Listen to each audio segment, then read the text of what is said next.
ശരി, അപ്പോൾ ആ നിലക്കുള്ള ആക്രമണം അതിൻ്റെ ഒരു ചുരുക്ക ചിത്രമാണ്. ഇതൊന്നുമല്ല ഈ 100 ദിവസത്തെ യുദ്ധം ബാക്കിയാക്കിയ ചിത്രങ്ങൾ, ഇതൊന്നുമല്ല. അതിൻ്റെ വെറും ഒരു 1-2% ചിത്രങ്ങൾ മാത്രമാണ് ഈ ചുരുങ്ങിയ സമയത്തിനുള്ളിൽ പ്രേക്ഷകർക്ക് മുന്നിൽ വെച്ചത്. പക്ഷെ അതൊന്നുമല്ല ഗസ യുദ്ധം ബാക്കിയാക്കുന്ന ചിത്രങ്ങൾ. അതിനൊക്കെ അപ്പുറത്താണ്. ഒരു പക്ഷേ 2-3 ദിവസവും എടുത്ത് വിശദീകരിച്ചാൽ തീരാത്തത്രയും പ്രയാസങ്ങളും യാതനകളും ഗസയിലെ ഇസ്രായേൽ ദുരിതം ബാക്കിയാക്കിയിട്ടുണ്ട്. അതിനപ്പുറത്തേക്ക് നമുക്കിനി നോക്കേണ്ടത് ഗസ യുദ്ധം ആഗോളതലത്തിൽ ബാക്കിയാക്കിയ ചിത്രങ്ങൾ എന്താണ്?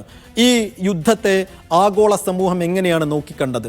ഒരാപത്ത് വന്നാൽ നമുക്കാർക്കൊക്കെ തുണയായിട്ടുണ്ടാവും എന്ന് ചോദിച്ചാൽ, ആപത്ത് വന്നു കഴിഞ്ഞപ്പോൾ ഗസക്കാർക്ക് കൂടെ വന്ന, തുണയായി വന്ന, അവർക്ക് ഒരു ആലംബമായോ ആശ്വാസമായോ ഉണ്ടായിരുന്നത് എന്തൊക്കെയാണ്? ആഗോള സമൂഹം എങ്ങനെയാണ് ഈ 100 ദിനങ്ങളെ കണ്ടത്? BK സുഹൈൽ നമ്മോടൊപ്പം ചേരുന്നുണ്ട് ന്യൂസ് ഡെസ്കിൽ നിന്ന്. സുഹൈൽ, ഈ 100 ദിനങ്ങൾ ബാക്കിയാക്കിയ ചിത്രങ്ങളിൽ വളരെ കുറച്ചെണ്ണം മാത്രം ഒന്ന് വിശദീകരിച്ചു എന്നല്ല പറഞ്ഞുപോയി. അതിനപ്പുറത്തേക്ക് ഈ ആഗോള സമൂഹത്തിന് ഈ 100 ദിനങ്ങൾ എന്തായിരുന്നു? എങ്ങനെയാണ് അതിനെ കണ്ടത്? ഈ 100 ദിനങ്ങളെ എങ്ങനെയാണ് നമ്മൾ വിലയിരുത്തേണ്ടത്? സൈഫുദ്ദീൻ, ഈ കഴിഞ്ഞ 100 ദിവസങ്ങൾ, ആ ദിവസങ്ങളിൽ ഇപ്പോൾ സൈഫുദ്ദീൻ വിശദീകരിച്ച കാര്യങ്ങൾ, നമ്മൾ കണ്ട അക്കങ്ങൾ വലിയ സങ്കട കാഴ്ചകളാണ്. ഗസ ഏകദേശം തകർന്ന രൂപത്തിലാണ്. നമ്മളെല്ലാവരുടെയും മനസ്സ് മരവിച്ചിരിക്കുകയാണ്. പക്ഷേ ഇതെല്ലാം പറയുമ്പോഴും ഇത്രയും വലിയ നാശനഷ്ടങ്ങൾ വരുത്തിയിട്ട് ഇസ്രായേൽ എന്ത് നേടി എന്ന ചോദ്യമാണ് വളരെ പ്രധാനം. ഈ 100 ദിവസം കൊണ്ട് ഇത്രയും വലിയ ആക്രമണങ്ങൾ നടത്തിയിട്ട് ഇസ്രായേൽ എന്താണ് നേടിയത്? ഈ യുദ്ധം തുടങ്ങുമ്പോൾ ഇസ്രായേൽ പറഞ്ഞിട്ടുണ്ടായിരുന്ന നിരവധി കാരണങ്ങളുണ്ടായിരുന്നു. യുദ്ധം എന്തിനു വേണ്ടിയാണ്, യുദ്ധം കൊണ്ട് നേടുന്ന ലക്ഷ്യങ്ങൾ എന്തൊക്കെയാണ് എന്ന് എണ്ണിത്തന്നെ ഇസ്രായേൽ പ്രധാനമന്ത്രി ബെന്യാമിൻ നെതന്യാഹു അത് അക്കമിട്ട് പറഞ്ഞിട്ടുണ്ട്. ഒന്നാമത്തേത് ഹമാസിനെ നശിപ്പിക്കുക എന്നുള്ളതായിരുന്നു. രണ്ടാമത്തെ കാര്യം ബന്ദികളെ മോചിപ്പിക്കുക എന്നുള്ളതായിരുന്നു. മൂന്നാമത്തേത് ഇനിയൊരു ആക്രമണം ഗസയിൽ നിന്ന് ഇല്ലാത്ത വിധം ഗസയെ പൂർണ്ണമായും നിരായുധീകരിക്കുക എന്നുള്ളതായിരുന്നു. ഈ ലക്ഷ്യങ്ങളൊന്നും ഇസ്രായേലിന് നേടാൻ സാധിച്ചിട്ടില്ല എന്നുള്ളത് തന്നെയാണ് ഇത്രയും വലിയ കൂട്ടക്കുരുതി നടത്തിയിട്ടും ഇത്രയും വലിയ ആക്രമണം നടത്തിയിട്ടും ലോകത്തെ തന്നെ ഏറ്റവും വലിയ ആയുധശേഷിയും അതേപോലെ തന്നെ ഇന്റലിജൻസ് സംവിധാനവുമുള്ള രാജ്യങ്ങളിൽ ഒന്നായി എണ്ണപ്പെടുന്ന ഇസ്രായേൽ, ആ ഇസ്രായേലിനെ ഏറ്റവും കൂടുതൽ പിന്തുണക്കുന്ന, സാമ്പത്തികമായും സൈനികമായും സഹായിക്കുന്ന അമേരിക്ക, ഇത്രയും വലിയ സൈനിക ശക്തിയുടെ പരാജയമാണ് യഥാർത്ഥത്തിൽ ഇത്രയും ദിവസം കൊണ്ട് ലോകം കണ്ടത് എന്ന് തന്നെ നമുക്ക് പറയേണ്ടി വരും. സൈനികമായി ലക്ഷ്യങ്ങൾ നേടിയില്ല എന്ന് മാത്രമല്ല, ഡിപ്ലോമാറ്റിക് തലത്തിൽ നോക്കുകയാണെങ്കിൽ, ഏത് അർത്ഥത്തിൽ നോക്കുകയാണെങ്കിലും ഇസ്രായേൽ ഒറ്റപ്പെട്ട് നിൽക്കുന്ന കാഴ്ച നമ്മൾ കണ്ടുകൊണ്ടിരിക്കുന്നു.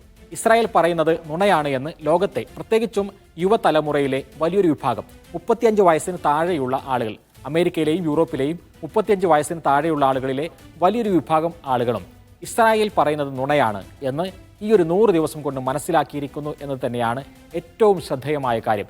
അമേരിക്കയിൽ പലതരത്തിലുള്ള സർവേ ഫലങ്ങൾ കഴിഞ്ഞ 100 ദിവസത്തിനിടയിൽ പുറത്തു വന്നു. അവരെല്ലാവരും പറഞ്ഞുകൊണ്ടിരിക്കുന്നത് ബൈഡൻ ഇപ്പോൾ ചെയ്തുകൊണ്ടിരിക്കുന്ന ഈ കാര്യങ്ങൾ ഏറ്റവും ക്രൂരമായ നടപടികളാണ് എന്ന് അമേരിക്കയിലെ തന്നെ ബഹുഭൂരിഭാഗം വരുന്ന യുവാക്കളും മനസ്സിലാക്കുന്നു എന്ന് പറയുമ്പോൾ, ഇസ്രായേലിൻ്റെ ആത്യന്തികമായി അവരുടെ അടിത്തറ തകരുന്ന 100 ദിവസങ്ങളാണ് കടന്നുപോയത് എന്ന് നമുക്ക് പറയേണ്ടി വരും.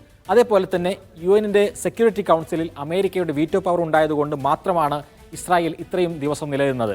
പക്ഷേ ജനറൽ അസംബ്ലി എടുത്തു നോക്കുക. ജനറൽ അസംബ്ലിയിലെ 100-ലധികം വരുന്ന രാജ്യങ്ങൾ ഇസ്രായേൽ ഒരു വംശഹത്യയുടെ നിലപാടിലാണ്, ഇസ്രായേൽ യുദ്ധം നിർത്തേണ്ടതുണ്ട് എന്ന നിലപാടിലാണ് എന്ന് നമുക്ക് കാണാൻ കഴിയും.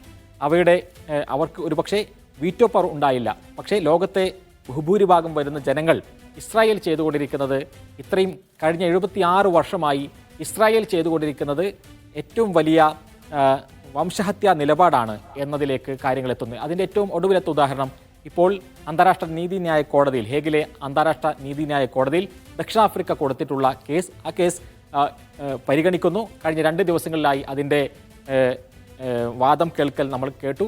ദക്ഷിണാഫ്രിക്ക അവിടെ ഉയർത്തിയ കാര്യങ്ങൾ, അക്കമിട്ട് അവർ നിരത്തിയ കാര്യങ്ങൾ ഇസ്രായേൽ ചെയ്തുകൊണ്ടിരിക്കുന്ന വംശഹത്യയുടെ തെളിവുകളാണ് എന്ന് ലോകമാകെ കാണുകയാണ്. അതിനെ ന്യായീകരിക്കാൻ വേണ്ടി കഴിഞ്ഞ ദിവസം ഇസ്രായേൽ ഉയർത്തിയ വാദങ്ങൾ കേട്ട് ലോകം പുച്ഛിച്ചതിനെ തള്ളി, കാരണം ന്യായീകരിക്കാൻ ഒട്ടും സാധ്യമല്ലാത്ത വിധത്തിലുള്ള വാദങ്ങളാണ് ദക്ഷിണാഫ്രിക്ക അവിടെ ഉയർത്തിയത്. അപ്പോൾ അന്താരാഷ്ട്ര തലത്തിൽ നോക്കുകയാണെങ്കിൽ ലോകം മുഴുവനായും ദക്ഷിണാഫ്രിക്ക ഇത്രയും കാലമായി വലിയ മാധ്യമങ്ങളുടെ സന്നാഹത്തോടു കൂടി ഉയർത്തിക്കെട്ടിയിരുന്ന നുണകൾ, ആ ചീട്ടുകൊട്ടാരങ്ങൾ മുഴുവൻ തകരുന്ന നമ്മൾ കാണുന്നു. സോഷ്യൽ മീഡിയയുടെ വലിയ കമ്പനികൾ, മെറ്റ അടക്കമുള്ള കമ്പനികൾ ഈ ഇസ്രായേലിന് അനുകൂലമായി നിലനിൽക്കുകയും ഇസ്രായേലിന് വിരുദ്ധമായിട്ടുള്ള ഫലസ്തീൻ അനുകൂലമായുള്ള കണ്ടന്റുകൾ താഴ്ത്തിയിടുകയും ചെയ്തപ്പോൾ അതിനെതിരെയായ നിലപാടുകൾ പരസ്യമായി തന്നെ സ്വീകരിച്ചപ്പോൾ പക്ഷേ മറുഭാഗത്ത് എന്നിട്ട് പോലും ലോകത്താകെയുള്ള യുവാക്കളുടെ മനസാക്ഷിയെ പിടിച്ചുകുലുക്കുന്ന രൂപത്തിലുള്ള വാർത്തകളുടെ വിന്യാസം അത് സംഭവിച്ചു എന്നുള്ളത് തന്നെയാണ് നമുക്ക് പറയാൻ സാധിക്കുക.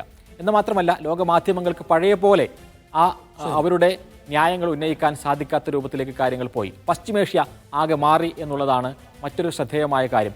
പശ്ചിമേഷ്യയുടെ പുതിയ ന്യൂ മിഡിൽ ഈസ്റ്റ് എന്ന് പറഞ്ഞുകൊണ്ട് നെതന്യാഹു അവതരിപ്പിച്ചിരുന്ന കാര്യങ്ങൾ ഈ ഇസ്രായേലുമായി നയതന്ത്ര ബന്ധം സ്ഥാപിക്കാൻ വെമ്പി നിൽക്കുന്ന രാജ്യങ്ങൾ അവർക്കൊന്നും അതിന് സാധ്യമല്ലാത്ത രൂപത്തിലേക്ക് പശ്ചിമേഷ്യയും മാറിയിരിക്കുന്നു. അതേപോലെ തന്നെ ഇറാനും ഹിസ്ബുള്ളയും ഹൂത്തികളുമെല്ലാം ഉണ്ടാക്കിക്കൊണ്ടിരിക്കുന്ന പുതിയ സംഘടനകൾ, പുതിയ പ്രതിരോധങ്ങൾ, ആ പ്രതിരോധത്തിന് മുമ്പിലും തലകുനിക്കുന്ന അല്ലെങ്കിൽ തോറ്റു നിൽക്കുന്ന ഒരു ലോകക്രമത്തെ തന്നെയാണ് നമ്മൾ ചെങ്കടലിൽ നിന്നും അതേപോലെ തന്നെ ലബനാനിൽ നിന്നും എല്ലാം നമ്മൾ കണ്ടുകൊണ്ടിരിക്കുന്നത്. ശരി സുഹൈൽ, എന്തായാലും ഈ 100 ദിവസം ബാക്കിയാകുന്ന ഏറ്റവും പ്രധാനപ്പെട്ട കാഴ്ചകളിലൊന്ന് 100 ദിവസം യുദ്ധം ചെയ്തിട്ടും നിരായുധരായ നിസ്സഹായരായ മനുഷ്യരെ കൊന്നു തീർത്തിട്ടും യുദ്ധം ജയിക്കാൻ കഴിയാതെ ഗസയിലൂടെ ഉടറി നടക്കുന്ന ഇസ്രായേലിനെയും ബെഞ്ചമിൻ നെതന്യാഹുമാണ്. ഒപ്പം മാറിയ പശ്ചിമേഷ്യ, സുഹൈൽ സൂചിപ്പിച്ചതുപോലെ മാറിയ പശ്ചിമേഷ്യയുമാണ് യുദ്ധം ബാക്കിയാക്കിയ ഏറ്റവും പ്രധാനപ്പെട്ട ചിത്രങ്ങളിൽ ഒന്ന് എന്നുള്ളതും കൂടി കാണണം.